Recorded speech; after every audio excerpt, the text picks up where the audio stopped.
বন্ধুরা, সম্পূর্ণ পর্ব দেখতে চ্যানেলটি সাবস্ক্রাইব করুন।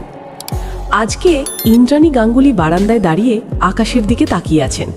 চোখে ঘুম নেই, মনে একের পর এক প্রশ্নের ঝড়। আজকের দিনের ঘটনাগুলো যেন বারবার তার মাথার ভেতর ঘুরপাক খাচ্ছে।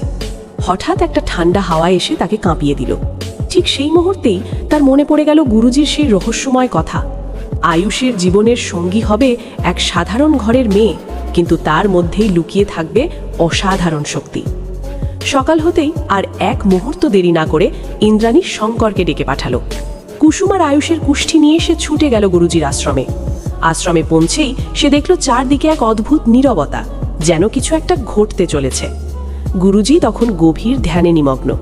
কিন্তু আশ্চর্যের বিষয়, আরেকজন সাধক এসে বললেন, আজ গুরুজি নিজে তোমার জন্য অপেক্ষা করছেন ইন্দ্রাণী।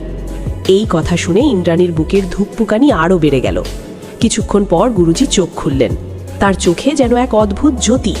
ইন্দ্রাণী কাঁপা গলায় বলল, গুরুজি, আমি আয়ুষ আর কুসুমের কুষ্ঠি মেলাতে চাই। এই কথা শুনেই গুরুজি কিছুক্ষণ চুপ করে রইলেন। তারপর গভীরভাবে কুষ্ঠি দেখতে লাগলেন। হঠাৎ করে আশ্রমের বাতাস ভারী হয়ে উঠল। প্রদীপের আলো কাঁপতে শুরু করল।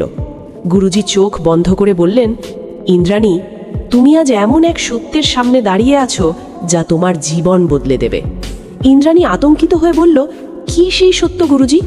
গুরুজি ধীরে ধীরে বললেন, আয়ুষ আর কুসুমের মিলন শুধু এই জন্মের নয়, বহু জন্মের বন্ধন। কুসুম শুধু একটি মেয়ে নয়, সে এক রক্ষা কবচ। তার জন্মই হয়েছে আয়ুষকে বাঁচানোর জন্য। এই কথা শুনে ইন্দ্রাণী স্তব্ধ হয়ে গেল। ঠিক সেই সময় আশ্রমের বাইরে এক প্রবল ঝড় শুরু হলো। গাছের পাতা ঝরতে লাগলো, আকাশে বিদ্যুৎ চমকালো। গুরুজি আবার বললেন, কিন্তু সাবধান, এই সম্পর্ককে ভাঙার চেষ্টা করবে কিছু অশুভ শক্তি। কারণ কুসুমের মধ্যে এমন শক্তি আছে যা অনেকের জন্য বিপদ ডেকে আনবে। এদিকে বাড়িতে কুসুম অদ্ভুত কিছু অনুভব করতে শুরু করলো। সে দেখল আয়ুষের ঘরের সামনে একটা ছায়া ঘোরাঘুরি করছে। ভয় পেয়ে গেলেও সে সাহস করে সামনে এগিয়ে গেল। হঠাৎ সেই ছায়া যেন তার দিকে ধেয়ে এলো, কিন্তু কুসুম চোখ বন্ধ করে শুধু বলল, আমি আয়ুষকে কিছু হতে দেব না। সঙ্গে সঙ্গে সেই ছায়া মিলিয়ে গেল। অন্যদিকে আয়ুষ হঠাৎ করে অসুস্থ হয়ে পড়ল।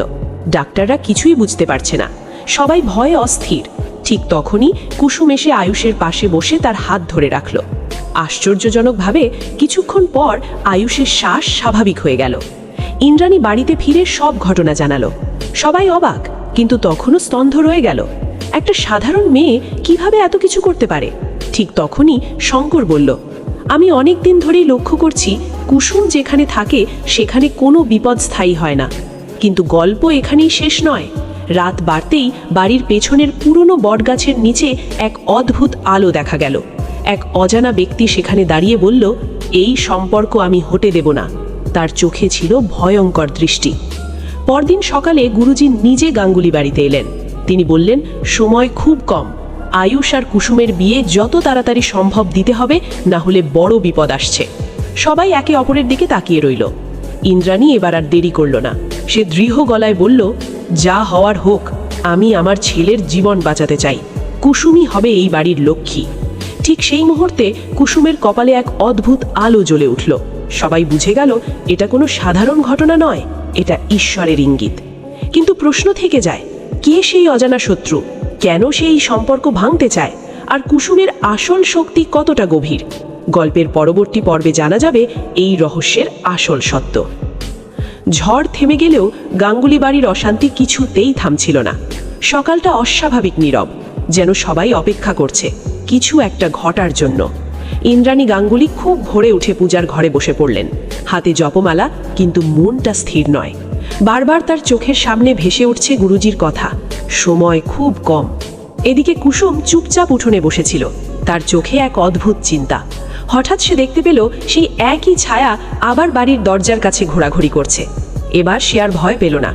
ধীরে ধীরে উঠে দাঁড়িয়ে বলল, তুমি যেই হও, আমি জানি তুমি আমাদের ক্ষতি করতে এসেছো, কিন্তু আমি থাকতে আয়ুষের কিচ্ছু হবে না। তার গলার দৃঢ়তা যেন চারপাশের বাতাসকেও কাঁপিয়ে দিল।